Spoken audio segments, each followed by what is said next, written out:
Oke geng, hai assalamualaikum. Hari ini berjumpa lagi di channel aku. Aku harap korang udah bosan nih tengok aku punya video nih. Semoga video yang aku sampaikan dengan korang bermanfaat dan mendapat pengetahuan lah, walaupun tidak banyak ya. Oke, hari ini kita buat konten mengenai pulse ya, pulse coil.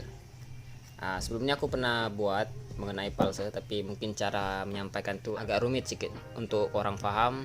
Tapi yang ini kita akan buat yang terbaik lah, insyaallah. Kamu boleh paham dengan mudah. Disebabkan ini semua ada barang yang kita tunjuk dan kita akan bagi tahu dia punya cara kerja dan efek buruk dia bila dia sudah mengalami kerosakan.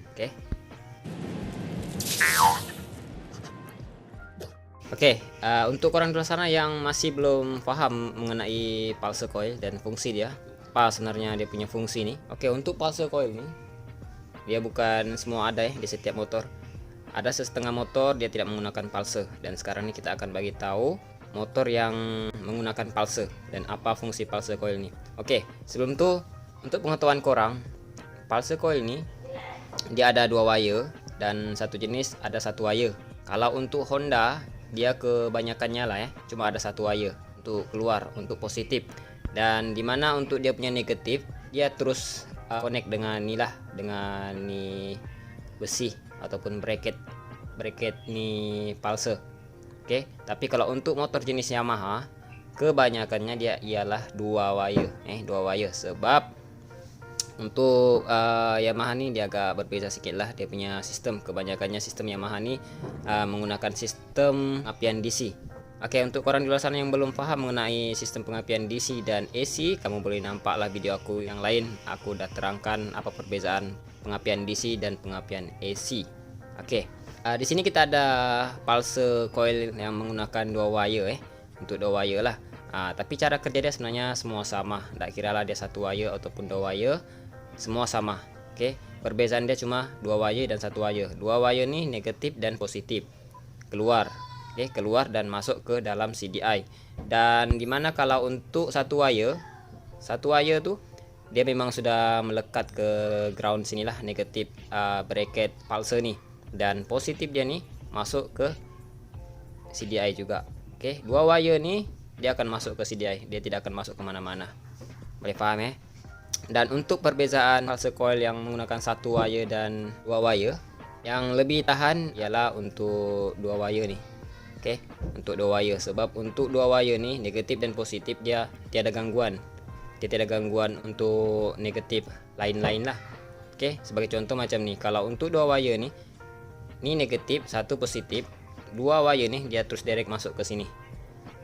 Manakala kalau untuk satu wire, satu negatif dia nih dia connect dengan semua bodi motor, bodi lampu, pendek kata dia connect dengan bodi wiring lah semua. Kalau untuk yang satu wire, dan untuk dua wire ini dia lebih tahan berbanding dengan untuk satu wire.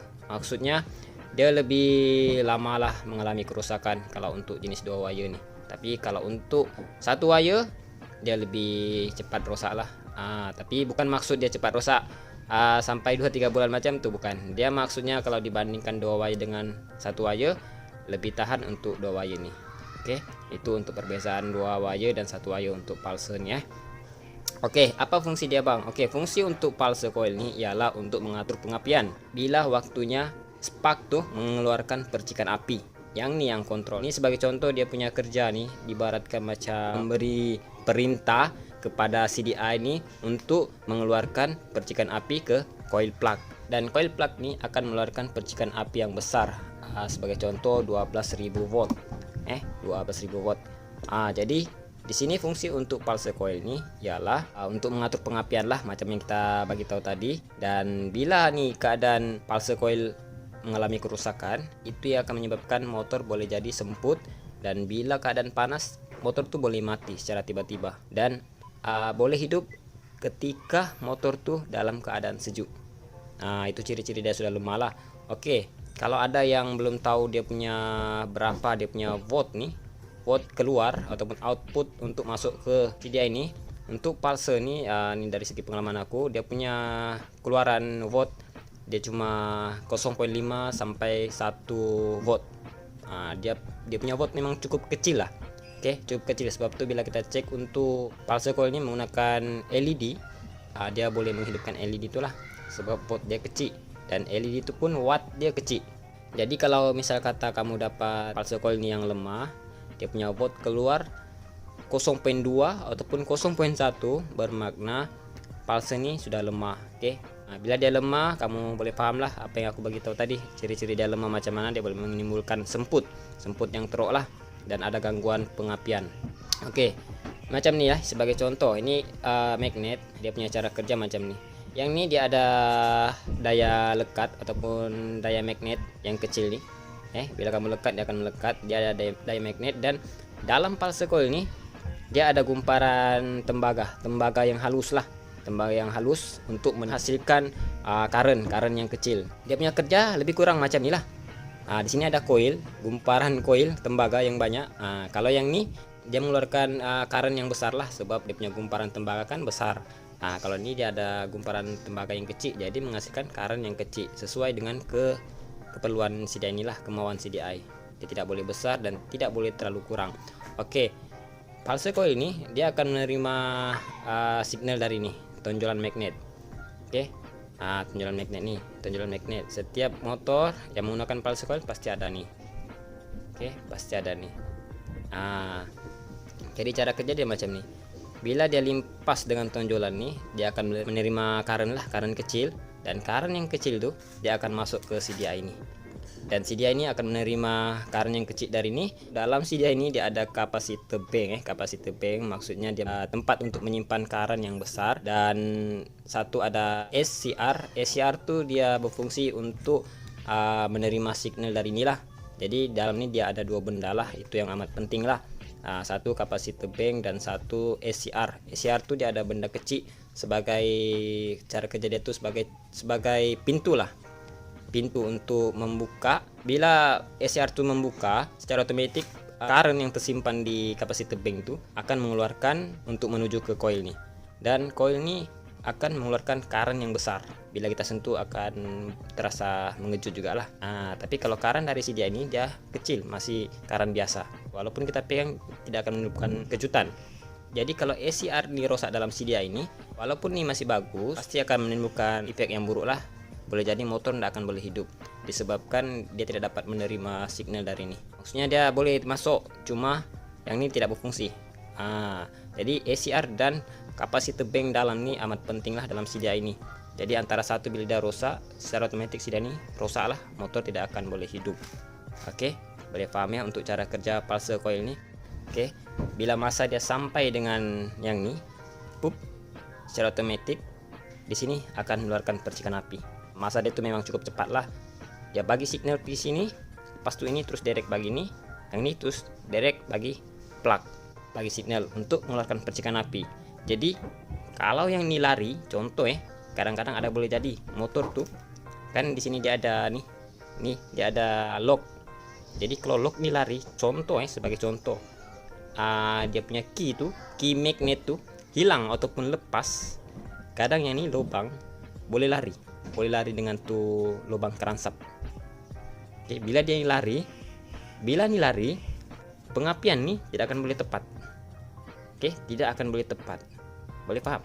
Tidak boleh tepat maksudnya piston menuju ke bawah, yang ini bagi signal keluar api. Jadi tidak berjumpa lah, tidak berjumpa. Sebenarnya kalau cara kerja betul-betul engine, piston menuju ke atas, api akan keluar. Maksudnya bila piston menuju ke atas, titik mati atas, top, percikan api ini baru akan keluar. Tapi bila piston ini ke bawah, baru api ini menyala, motor tidak akan boleh hidup, geng. Walaupun api itu keluar, sebab tuh yang ini kena tepat.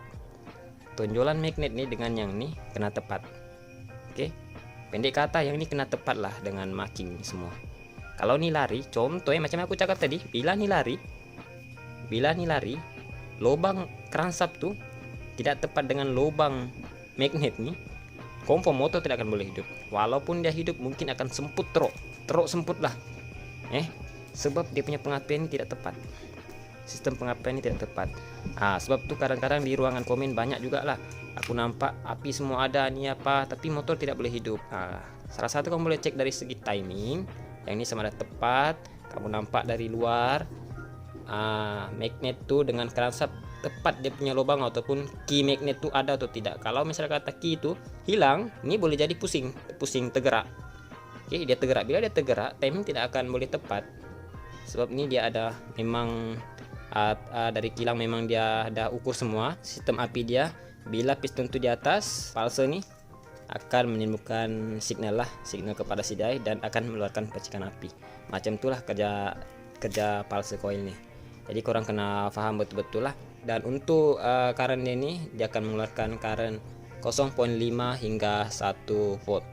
Jadi andai kata dia kurang dari 5 ataupun lebih dari 1, dia akan menimbulkan efek dan mungkin salah satu dari semput ataupun boleh jadi motor tidak boleh hidup. Oke, kalau ini bermasalah.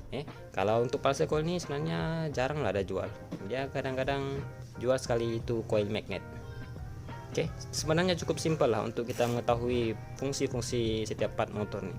Dan kita akan sentiasa share lah setiap part ini apa dia punya fungsi dan cara kerja. Bila kamu udah paham, insya Allah kamu boleh menyelesaikan lah masalah motor kamu. Oke, mungkin cara penyampaian aku nih, kalau ada yang belum paham lagi boleh tinggalkan di ruangan komen. Pertanyaan apa kamu boleh tanya, insya Allah aku akan jawab apa yang kamu tidak paham. Oke, mungkin itu saja untuk perkongsian kita hari ini. Semoga video ini bermanfaat. Kalau ada yang tersilap bahasa ataupun tersilap penyampaian, aku harap kurang boleh perbetulkanlah di ruangan komen. Oke, kita jumpa di next video. Assalamualaikum warahmatullahi wabarakatuh.